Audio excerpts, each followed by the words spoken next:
lang kaliit yung box of 10 peraso na mega sardines. So, sa labas niya, may nakalagay na food items and fragile.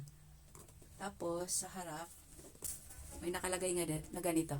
Do not accept if seal is broken. Pero syempre, nabuksan ko na to eh. Bawas na nga to eh. Ito yung nasa loob. Yan.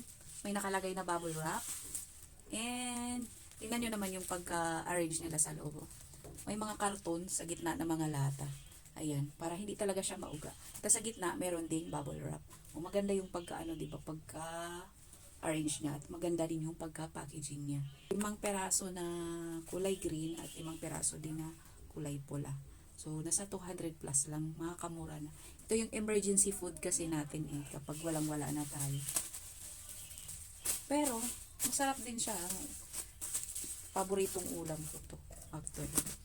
Yung link nasa yellow basket.